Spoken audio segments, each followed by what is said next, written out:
Welcome to Mo Love to Talk podcast. This is your girl, Crystal Monique, with the new season.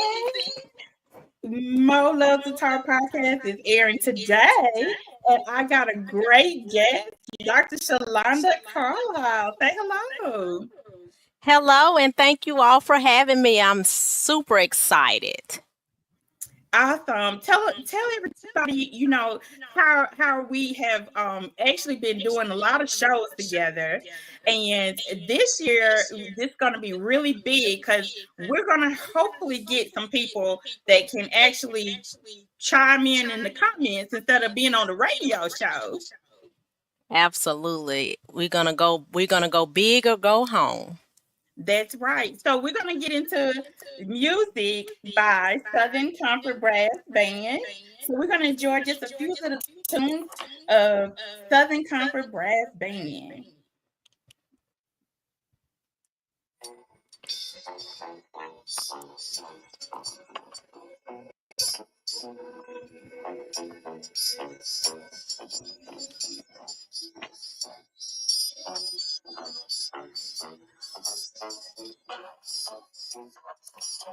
Make you bring me back to It like does. New Orleans.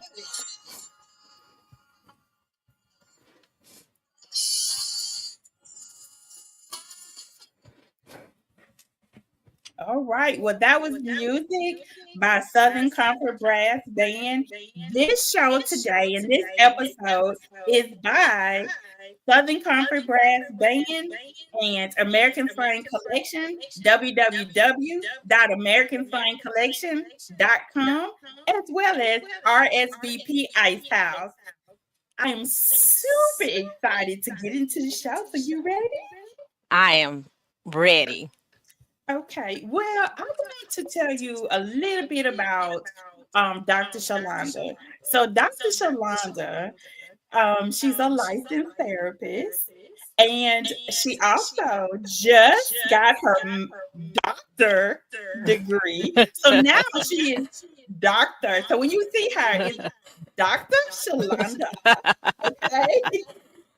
And also, I'm wearing red because she just went over last year to Delta Sigma Theta. Sorority Incorporated. Look, my love the top podcast. We salute. We gonna see more. Absolutely. Absolutely. Okay, and I'm super proud of you.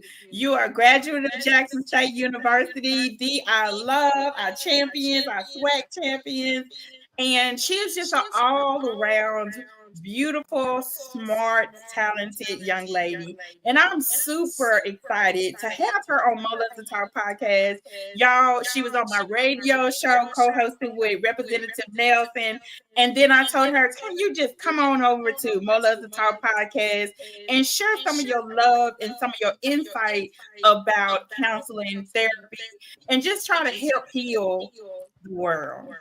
So, without much further ado, I just want you to tell everybody, just a shout out real quickly. If you have anybody, that you want to shout out, go ahead and tell them exactly, where your counseling clinic is and what's your Instagram and all that information so we can get that on out the way.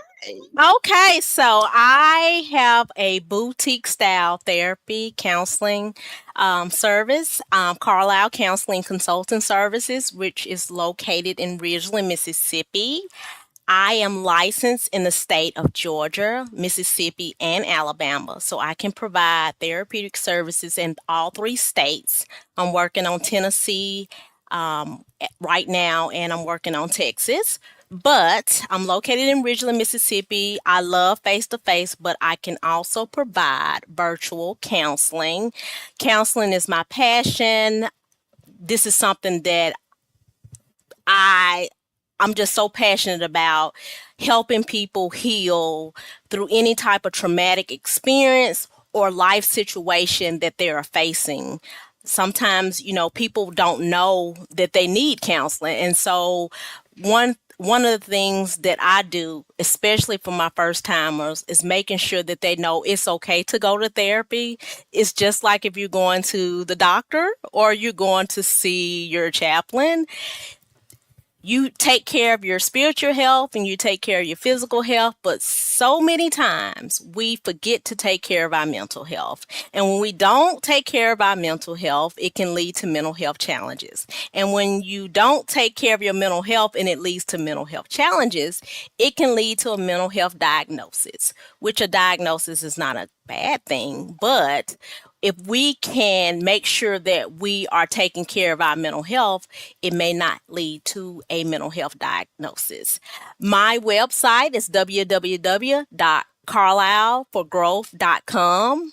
My Instagram is Shalonda Carlisle, and I also have a Facebook page, Carlisle Counseling and Consulting Services. On my pages, you'll find a lot of information about mental health diagnosis, tips, triggers, coping skills. It's a very informative page that has information for seniors, teens, adults, every genre. So that's just a little bit about Carlisle Counseling Consulting Services. I've been a private practitioner since 2013.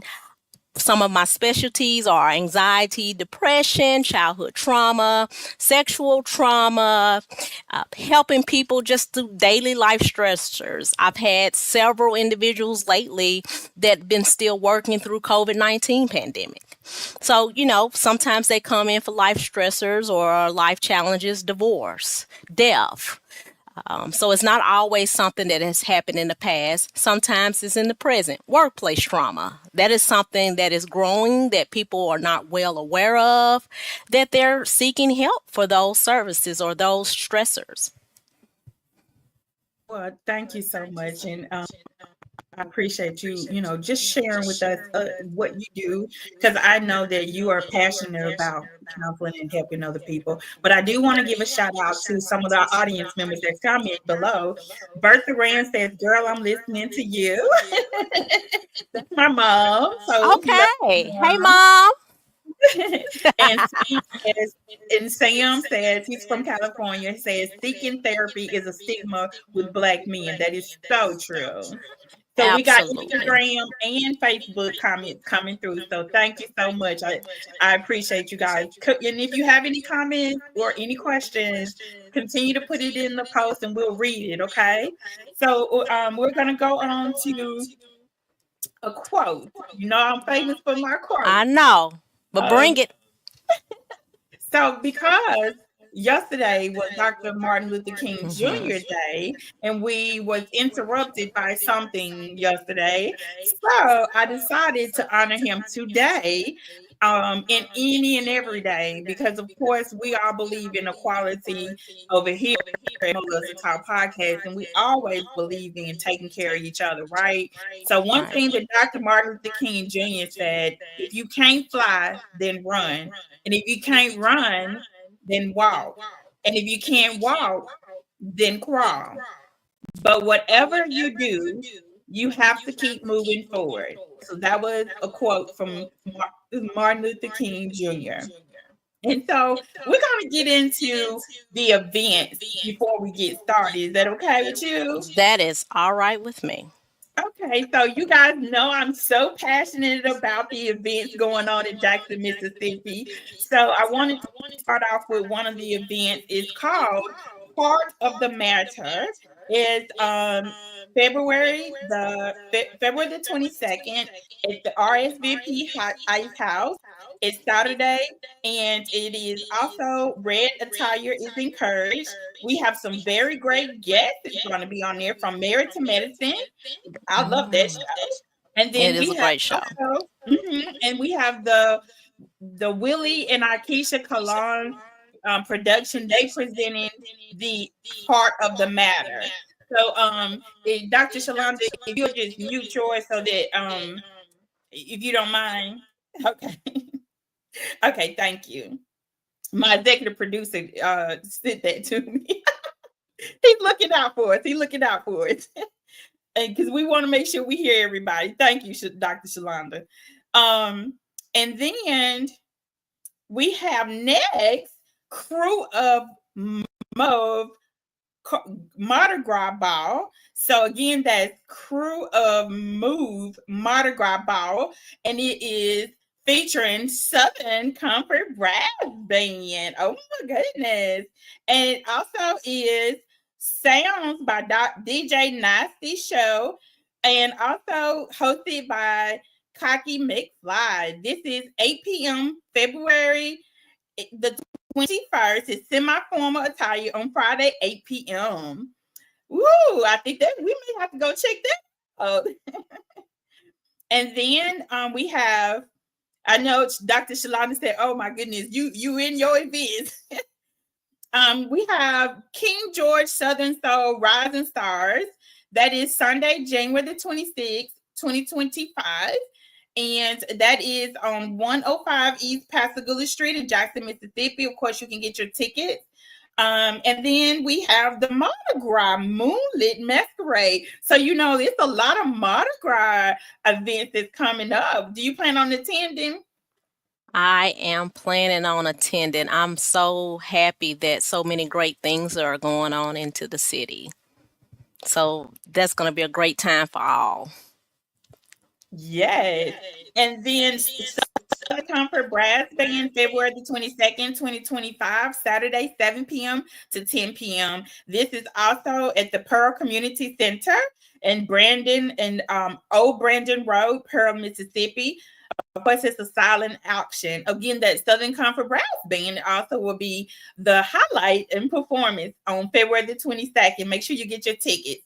And my little brother, my best friend, hosted by Passport Hughes, Daniel Hughes, will be hosting Lovers and Friends this Friday, January the 24th at the Parlor Room. It's a hookah lounge. It's a real nice hookah lounge in Jackson.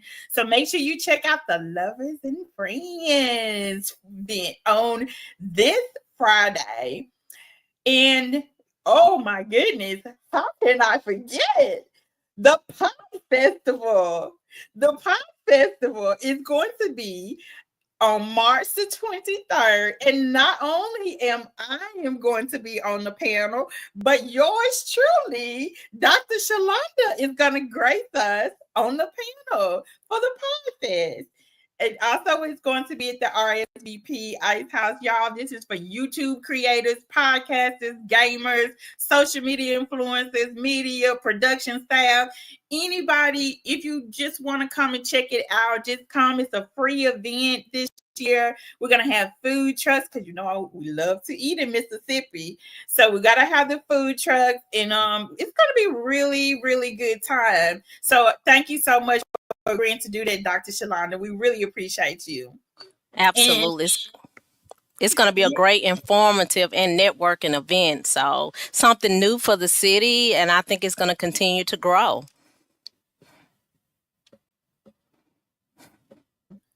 Thank you. I appreciate you. And then we got Pacesetter Gallery Paint and Silk, January 26th at 5:30 p.m. at Table 100. And we have the finale, the R&B finale. Of course, I love R&B music. That's one of my favorite genres. What about you? It is. I love R&B. Let's go back to Jodeci and SWV if we could. Look, I was just about to say Jodeci. Oh my, can you talk to me? Ooh, I really wanna be. Look, they know.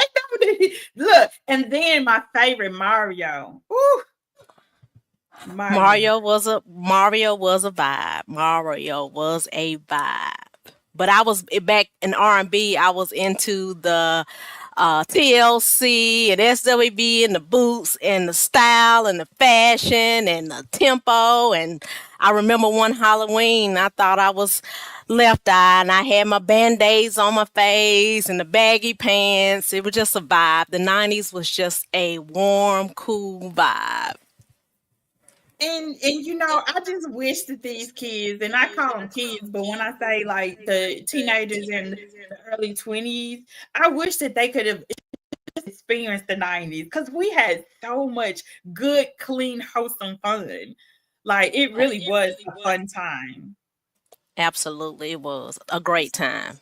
Bring the So, 90s back. yes. So the R&B finale with DJ Little Walt, Turn Us Up Wild, DJ Creative Chris will be Saturday, February the 15th from 8 p.m. to 2 a.m. is 90s versus 2000s part 3.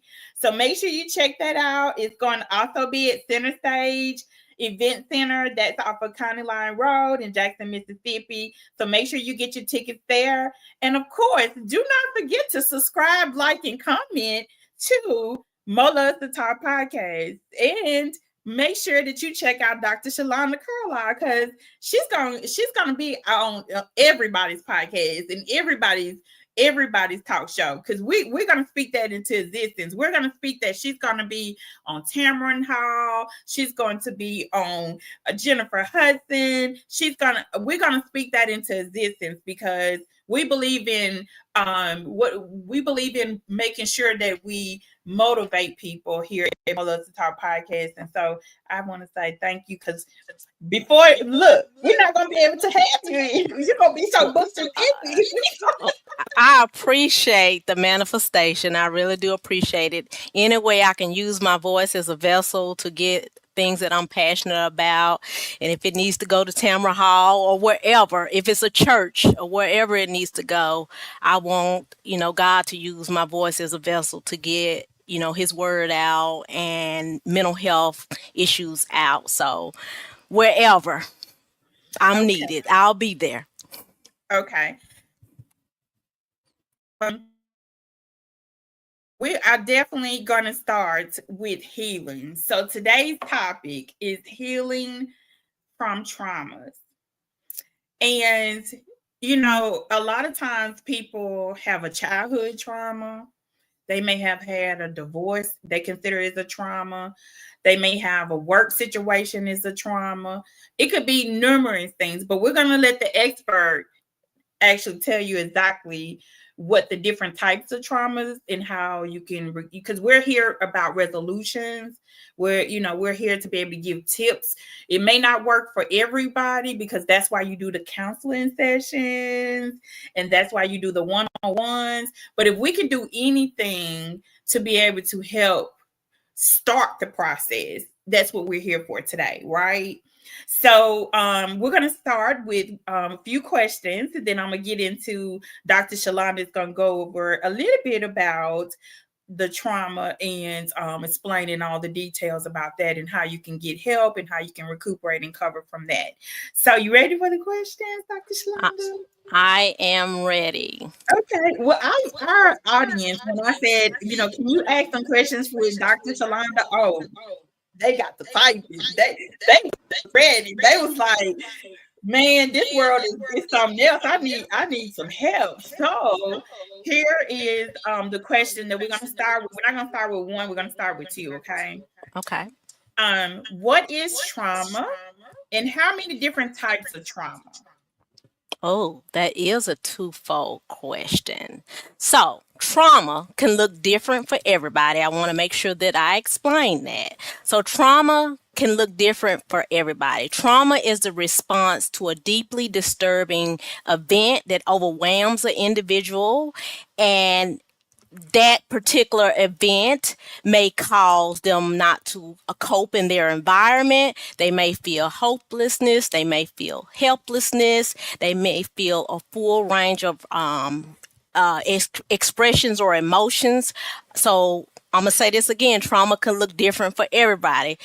Somebody could have went through a divorce. Somebody could have had a bad car accident. So it's different types of trauma. It's 3 different types. So it's acute trauma, which is a single incident, intense that causes trauma.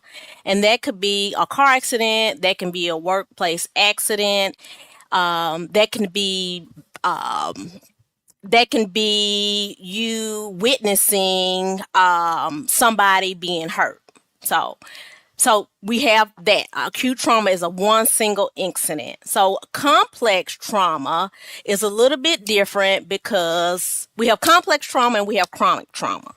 So chronic trauma is actually a repeated and prolonged trauma. So that can be domestic violence, that could be an event that goes on for a long period of time. It could be trafficking. It can be bullying, it can be medical illness, and complex trauma is where you exposure to multiple traumatic events. Okay, so we have acute, chronic, and complex trauma. Trauma can affect somebody totally different. You may have experienced some childhood trauma when you were younger that has affected the way you respond to relationships when you get older. You may have somebody that went through a very horrible divorce and they may have had some experiences during that marriage that can cause them to have some trauma or some stressor.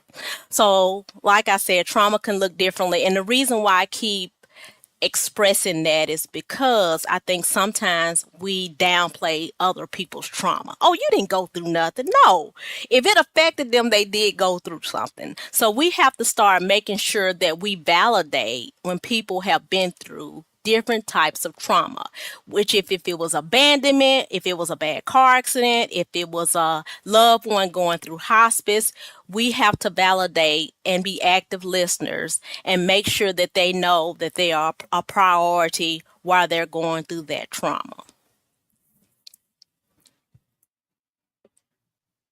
And I totally agree with that, because what I try to remind people these days is to listen with understanding. Absolutely. Not necessarily do you always have not all the time that you will have, a very good understanding of what they going through, because you can't always put yourself in their shoes. But a lot Right. of times if you just go in and just listen, just for understanding. Absolutely. And I think sometimes we go in with not listening, but we want to problem solve. We want to tell them how to feel, what they need to do. But sometimes, and that's one of the reasons people are starting to be more receptive to going to therapy. I've had people call me a scheduled friend that's not going to tell any of my business to anybody. They come to us because we are listening. We're not judging. We are just listening to what they're going through and asking them, how can we support you better? And I think sometimes when it's a family member or somebody that we're close to, we're so used to giving our opinions, but sometimes your opinions are not warranted. So it's very important that you listen to what they need, not what you think that they want. Oh my gosh, that's good. That's real good. Yeah, You listen to what you think that they need, not necessarily what they want. Okay, so we absolutely. got Miosha Smith says, this is some great information, Dr. Carlisle. Thank you so much for sharing. You got Jay Evans, the blogger, says exactly. Thank you so much. And, Cassandra Ward Peterson got the hearts up. We got Donnell Ellis, that's my nephew. Hello, Okay. thank you so much. And let's see who else. So thank y'all so much. I appreciate y'all. And then we'll go on to the next question. And what do you recommend people do to help them start their healing journey from trauma? Okay. So let me start. You started with an MLA quote. I'm going to start with an MLA quote. Darkness cannot drive out darkness. Only light can do that. Right? Hate cannot drive out hate. Only love can do that. And the reason why I started, when we're trying to go through our healing process, we're in darkness, right? You can't heal what you don't reveal. So if you stay in the darkness, you're never going to go to the light. So the first and main priority is actually getting it out into the light, telling your truth. That's the first part. People keep stuff hidden for years. I've been sexually abused when I was 8 or 9. I never told anybody. But then they start having issues with relationships or reluctant to be in relationships or angry, and they never know why, or why they never have had a successful relationship, because they thought that they had to keep it a secret. Somebody violated you. And sometimes they keep it a secret because, unfortunately, sexual abuse or different type of abuse usually does not always come from somebody we don't know. It's usually from somebody we know. So that's another caveat. We have this generational thing where we're still trying to tell people it's okay to let somebody know that somebody hurt you. It's okay to let somebody know, even if they're your family members. So healing is actually revealing what it is that's bothering you. And we have to be open and honest about that. You can't tell half truths when you're hurting. You have to tell the whole truth. You can't fix it if you only tell half of it. It's never your fault, the trauma that you've been through. It's never your fault. I totally agree with that. And I think a lot of people, they have to remember too, is that when you when you do hide different secrets, sometimes it actually will break a generational curse if you Absolutely. actually reveal to your family member, or if you tell someone, because they actually could be going through something similar or went through something similar with another, like you say, sexual abuse. Like it could have been another family member, and they could say somebody else. But here's the thing: like when I go back to say, you have to listen with understanding, not listening with trying to quickly resolve or quickly try to fix things or quickly try to blame someone else. You have to, because if we want people to get the help, and if we want people to go to therapy, we have to have a great open platform or open thought process in our mind to be able to handle what we asking them to reveal. So like we have to have like a safe haven, right? Absolutely. Right. But also, we can't discard. I've had, plenty of people tell me it took me a minute because my family said I just need to pray it out of me. Or what you going to therapy for? You ain't crazy. So people are disregarding the experience that have never went to therapy. So sometimes it's okay if somebody is doing something different. If a family member say, "Hey, I want to try therapy," sometimes it's okay to be supportive and encouraging. You may not understand the process, but because it's not your journey.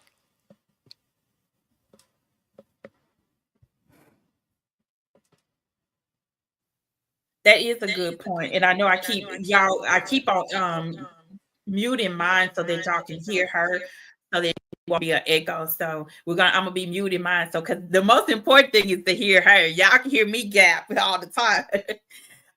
So the next question is going to be, if one of your triggers in a relationship or friendship is causing a negative reaction, how do you handle these triggers? And that's the word, triggers. Triggers can be person, places, situations, and if you are saying that a person is your trigger, first and foremost, we need to identify if this relationship is healthy or unhealthy. And it just depends on what type of trigger is it. Is it a trigger where this person facial appearance reminds you of somebody that has hurt you? Or is it a trigger because they are being verbally or physically hurtful towards you? Are they gaslighting you? Are they making you feel not worthy? Are they making you feel not valued? That's something totally different. If it's those things, and I don't care if it's family member or not, toxicity does not have a name. So whoever it is, if they're making you feel that way and it's a trigger and you put up boundaries and they are not actually respecting your boundaries, then you have to figure out if this is somebody that I need to have in my life. Does this person make me feel good about myself? Now, sometimes we know people go through situations and sometimes they project or they may take it out on you. But if you notice that this person is a constant trigger and they don't make you feel good, they don't uplift you, they don't support you, and they're always being negative or they're always putting you down, you may have to reevaluate if this is a person that you need to have in your life. Oh my goodness, that's a very good point. And Jay Evans says, yes, I love that Dr. Carlisle listen more, hold back the opinion. Yes, that's a good point. And then we'll go to the next question before we take a commercial break. And what can we do daily to help others who you can see that are suffering from a health um from death in the family, I'm sorry, loss of a pet or loss of job opportunities? What can we do as a friend or a lover or a family member? What can we do to help them cope? Hmm. So, people needs different things. So I always ask people, do you know your friend or your family's love language? That's so important when you're dealing with people. If you know their love language, you know how to connect with them. Sometimes people need words. Sometimes people need, physical support. So what I would do is ask them what they need. Be listening, support. Sometimes they may not want to talk. Text them, check on them. See how they need for you to respond to them. People deal with grief, people deal with losses totally different ways. But if you know that person, you know how to connect with them. And if you don't, you ask them, well, how can I support you during this time? And people will tell you what they need. So always start with just how can I support you during this time? Or if you need me, I'm here. Or just calling them every day, hey, I'm just checking on you. If they don't answer the phone, text. You know, give people what they need during their time of grief or challenge in their life or stressor in their life. Yeah, because I find out, like, when people find out, oh, you lost your job or you just lost a loved one, they want to say, how did they die? How did they like, you don't have to go into all those details because that makes it worse for the person. Because Hmm. just like when they hang up the phone with you, they're gonna talk to somebody else that's calling, checking on them. Now they're gonna ask them the same questions. Well, how did they die? Well, and for me, I remember when my aunt passed away. Um, and when I found out, of course, all my friends and family, they were calling me, they were asking to check on me, but it actually kind of made it worse for me because everybody was calling and checking on me and they wanted me to like relive, like, how did you know her? How long have I know she lives out there, far away, but, were y'all really close? But our culture, I always want to say, are you really, were y'all close? Really, that doesn't matter. A loved one is gone. And actually I think it actually made it worse because then I wasn't sleeping, then I wasn't eating, and then I really was isolating myself because I was like, if I go and like the family members, they would come over your house, they want to sit and they want to bring you food and stuff like that, and that's fine.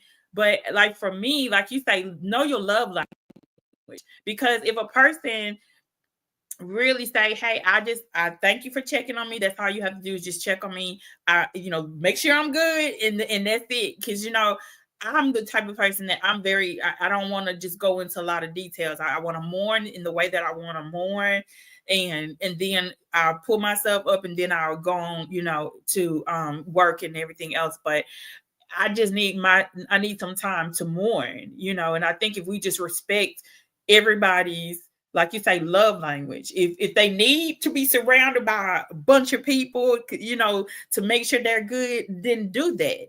But if a person actually don't want to be bothered at that moment, give them their space. Don't you agree? I agree. And you said something that I was going to say, but you hit it right on the nail. If something traumatic happened, it does not matter what happened. We have to get out of the context of always saying, now what happened? That's not being very helpful to them. Sometimes in conversation, it'll come out what happened. If you're being an active listener, they will express if that's something that they want to tell you at that time. But it does not matter. It matters how that person is feeling, that they're hurting, that they're sad that somebody that they loved is not here. And so we have to focus on that. I think sometimes we gravitate toward things that are not important in those situations and people shut down.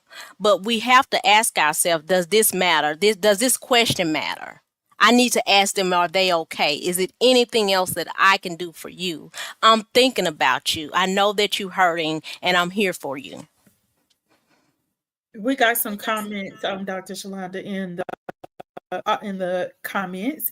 In the comment section, we got Cassandra says yes. Ted Woodruff says, let them know you're there for them. That's right. Great message. Ted said, and Cassandra also said this information is so helpful. And I'm glad that this is helpful to you, because this is what we wanted. We wanted to, even if it's help one person, that's a job well done, right, Dr. Shalonda?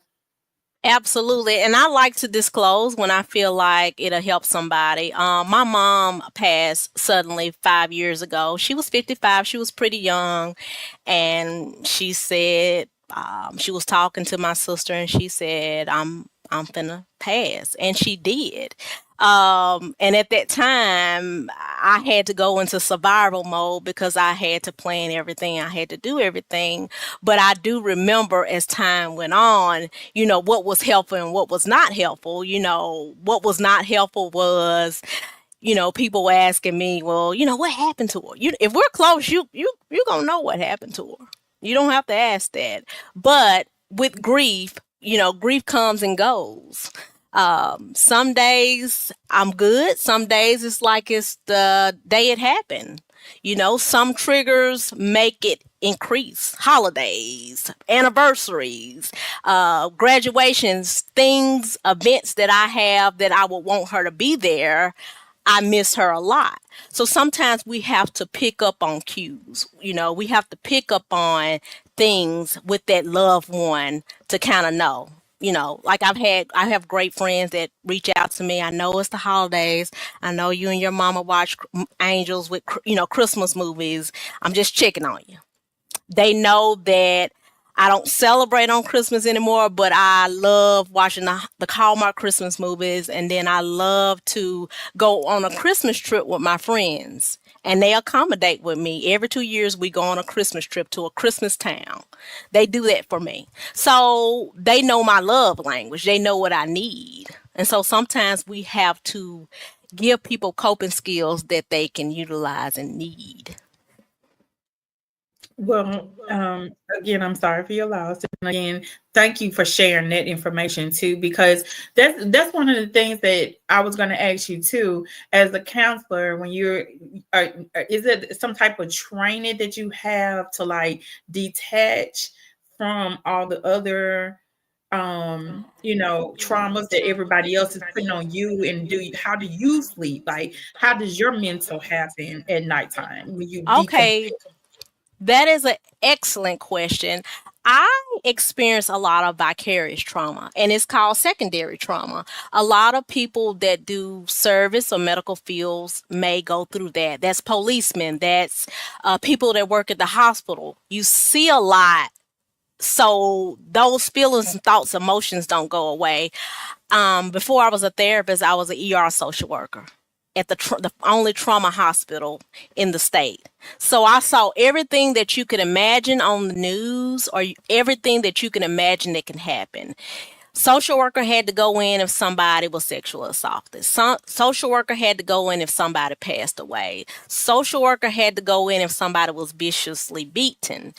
You are trying to deal with that, but I started to see that I started to having panic attacks. And so what I had to do, I had to put a plan in place. And so I had to identify my triggers. And what I figured out is that Shalonda could not look at the news anymore. Shalonda couldn't watch Lifetime movies. Shalonda couldn't watch anything that was not fun, like comedy, cartoons, Harry Potter I can watch, Hallmark Christmas movies. I had to come up with a positive coping skill to help me deal with that. I love watching Tom and Jerry. They don't talk. I just love watching it. So I found more positive coping skills to use. I have to do self-care. Self-care is an activity you do on purpose. Self-care is not manicures and pedicures. So I make sure that I practice a self-care activity daily, which if it's deep breathing or if it's meditation or if it's trying, I don't know how to dance, but I will try to do a TikTok dance or something fun, watching a comedy show, drinking a cup of coffee outside and just looking at the clouds. That's called mindfulness meditation. So I had to make sure that I found positive coping skills to deal with things. So what happens is when we have trauma or we have things that are going on in our life, we have healthy coping mechanisms and unhealthy coping mechanisms. They're also called positive and negative coping skills. And so coping mechanisms are things that you do to get you through whatever stressor or trauma that you go through. And I want to say that we're going to automatically go to healthy coping mechanisms, but unfortunately we don't. We go to the negative coping mechanisms. Guess what? It gives us instant gratification. It makes us feel better immediately. That could be shopping too much. That could be gambling. That can be eating a whole bunch of food. That can be a whole consumption of caffeine. That can be smoking cigarettes because we feel better immediately. We don't go to the positive coping skills or the healthy coping mechanisms like journaling, mindfulness, and problem solving and humor and providing ourselves with positive support. So what happens is we continue to have those issues. And so we have to train our brain to do more positive coping skills. And so that's what I do, especially with the line of work that I do so that I won't get burnt out and I can continue to help my clients to my full capacity and give them 110%, which they deserve. Because whatever you're going through, you deserve a therapist is going to be able to be there for you wholeheartedly, not thinking about what they have going on at home or what they're experiencing. So you have to make sure that as a therapist or clinician that you're taking care of yourself so that you can take care of others. Oh my God, you said really great things that I think are mindful because the comments are buzzing, and we got Ted saying positive, exciting to occupy your mind. So something positive. Bertha says Dr. Carlisle is really great in responding to all the questions asked. I would definitely recommend her to anyone that needs her services. So thank you. And Jay Evans says yes, and people need to stop trying to tell other people how to feel. And I totally agree with all of that. Definitely, most definitely. And then we have one question before we go and take a break. Is from the audience, and they wanted to know, what can a family member do when they are trying to get help for a loved one but feel like medical providers are disregarding them, like things are falling through the cracks and they might feel helpless? Well, that's a good one.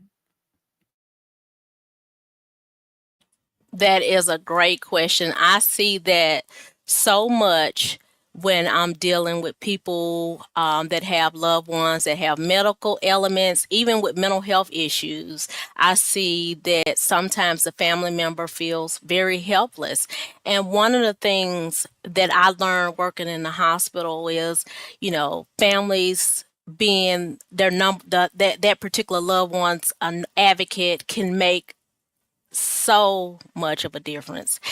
Educating themselves. Educating when you finding out what's going on with your loved one, educating you on what's going on. Be present at those appointments. Ask questions. It's okay to ask a provider to clarify it or say the information in the terms that you can understand.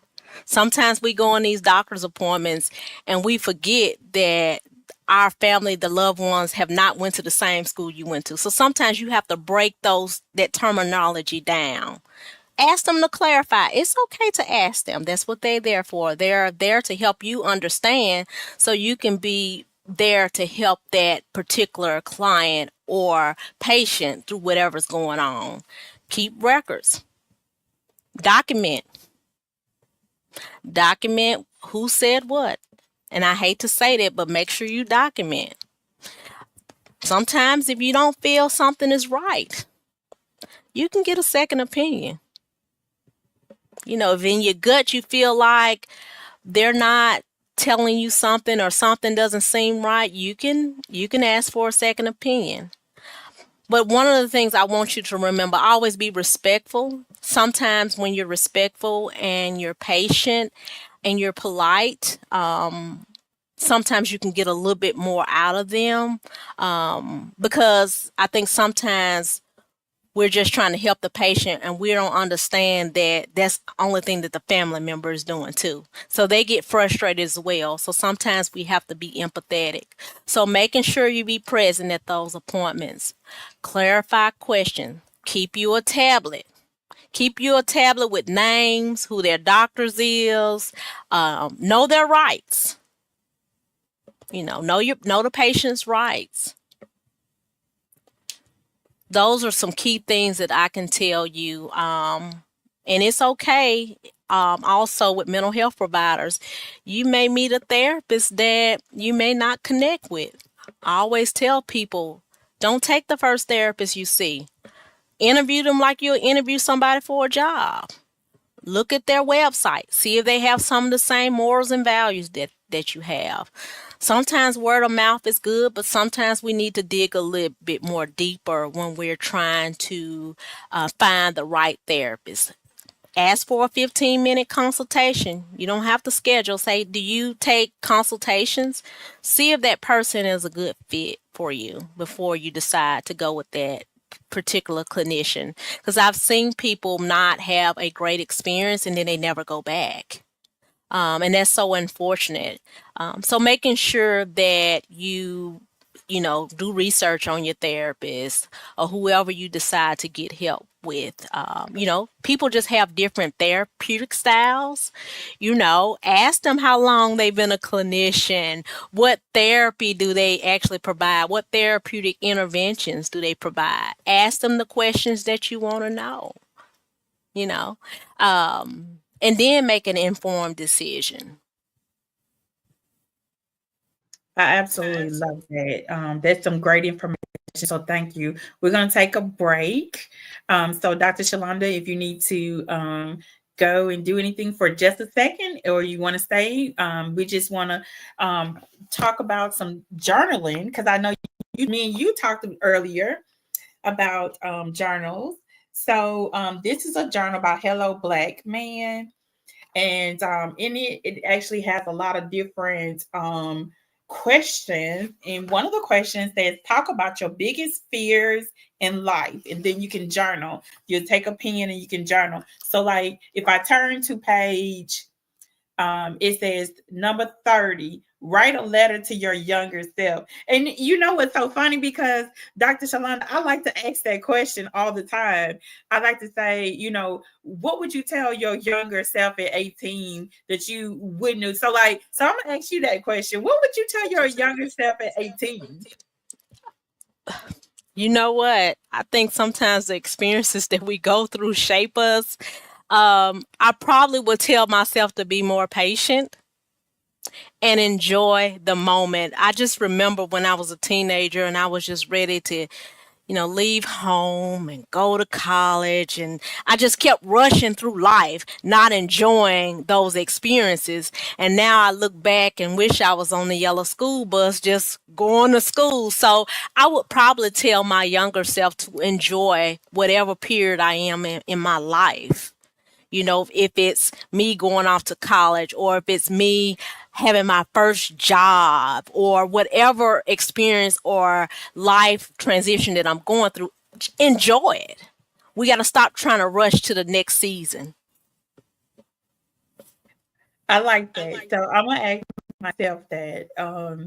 I think when I was a teenager, I always wanted to be. I always thought I was grown anyway. Like, when I was 17, I got out of school early, 11:30. So, I was always ahead of the curve. Like I always was, trying to, take classes so that I wouldn't have to stay all day. So, and then what's so crazy about it, Dr. Shalonda, I mean, if I look at it, I'm like, she was a non-sociable, like literally, I really was, because I care more about watching TV in my room all day and you know, looking at magazines, because at that time it was like the Ebony and Jet magazine. So, and I always wanted to be on TV. So like I was just like so busy trying to like manifest what I would look like on TV that I really just my sister then would come knock on the door and I'd be like, leave me alone, leave me alone. I'm trying to watch Good Times, you know.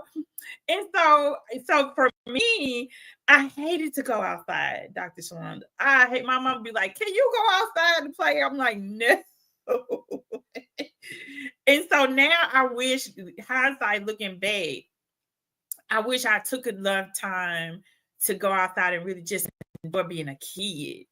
I just always wanted to be an adult. I just always wanted to be smart and just read and get my books and be the first person in class to raise my hand. And I just really didn't get a chance to really enjoy myself because I was so busy trying to be grown. You wanted to practice more mindfulness when you were younger.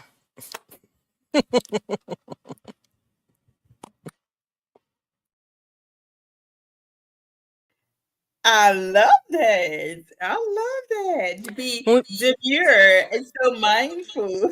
Absolutely, darling. Absolutely. I do want to say thank you so much. We got 10 minutes, so we're going to finish some questions and then I'm going to let you, or do you want to jump into your script and then we'll go back to the questions? Which one you want to do? Whatever you wanted to do. Okay. Well, we'll ask two more questions and then I do want you to just discuss trauma and just anything else that you feel that the Okay. audience will be able to gain from. So I'm going to be real Okay. quick. Okay. So if I think we're going to go with number 6. Is it ever okay that a family member, friend, or loved one to shame or confront or expose someone else's mental illness or depression? And why do you recommend keeping their mental history private? Absolutely. It's never okay to shame somebody or disclose if they have a mental illness unless they are danger to themselves or others. I'm going to say that. If they are danger to themselves or other, or they are exhibiting some erratic behavior that can harm themselves, or you feel like they can harm others, then it's okay to get them some help. But everything can be done in a way of love. I see that this is going on. I see that you haven't been sleeping a lot. You've been sad a lot. I'm very concerned about your well-being. And give them an opportunity to disclose. Sometimes it's just the way you convey the message to a person. You can get so much done. And we have to make sure that when we have a loved one that is suffering from mental illness, that we don't make them ashamed to disclose if they're having mental health symptoms. I do see sometimes when people have, been disclosed with some of the more severe mental health issues like paranoid schizophrenia or schizoaffective disorder, bipolar type, sometimes they'll get on their medicine, and it just depends if they have paranoid schizophrenia and they may have some auditory or visual hallucinations. The way they have felt, or the way when they get on their medicine, they stable, and then sometimes, unfortunately, they get off. They are afraid to tell loved ones of those symptoms, because a lot of them sometimes, because they're not as educated as they need to be, they think, okay, I'm sick, I'm well now. This medicine don't make me well, I need to stop taking it. Most mental health issues are lifelong mental health issues. They don't just go away. Depression, anxiety don't just go away. What happens is that you have coping skills that you utilize to make sure that those symptoms stay stabilized. Sometimes things never go away. It depends on your brain chemistry and a lot of other things. You can have a relapse, you can have another trauma that happens, and then you back at that same place. So, mental health issues don't just go away. What happens is if we take care of our mental health issues and we get great coping skills, and sometimes coping skills are not enough. We have some people that have anxiety or depression and they have coping skills and they do well, they have good exercise, they change their diet, and they do well. But we have some that have to be on medication, that it's not enough. And so that's not my area of expertise. But when I have, clients that have, anxiety, depression, and it's still going on and the therapy is not working effectively like it needs to, I do refer them to a psychiatrist or a psych nurse practitioner just for medication evaluation. I always refer them to somebody that I trust. I use Community Mental Health Center. Her name is LaTanya McGowan. She's awesome. She doesn't always believe in medicine. She listens. She makes sure that she evaluates before she starts talking about any type of medicine. And that's important, especially in our community. But I will refer, hey, I got this person. I've been working with them this amount of time. I'm seeing some progress, but can you do a consultation to see? And she sees them, she evaluates them. And then sometimes she say, hey, yeah, I think they may benefit. She may tell that person about the medicine that she may put them on, what dosage. They could determine that at that time that they don't want the medicine or not. But I have to do my due diligence if I see that I need to refer them on. You have to be careful with that because I'm very particular about who I refer on. And it's because people have had such a bad experience. So if I have a client that I'm working with and I have built a rapport and I feel like that medicine will be beneficial, I will refer them. I've had great results with that. I've had great results where they were on medicine for depression. They might have had postpartum or whatever that was never treated. And with the medicine and the therapy, they were successful. We do have some people that wean off medicine, so some medicines you're not on it forever. But some people, some of the coping skills and the things that we learn doing therapy is not always enough. And it's a lot that goes into that. Like I said, sometimes a lot of our mental health issues may be hereditary. And I always tell people, and you still me, I always tell people some things are just like if you had sickle cell or diabetes. You wouldn't stop taking medicine if you had those. So why do you feel like you can just take yourself off medicine if you've been prescribed for a certain thing? And I think that's a great point because I think a lot of times when people go in and they don't think that mental illness, they want to treat that like it's a disease, which it can be, but they don't want to take it as like they want to make it like, oh, you're something really bad because you have a mental illness, but then and start treating you differently because and that's the problem why people don't want to expose and say why that they have it, even if they are coping with it, like you said, and they're doing very well because of the stigma, right?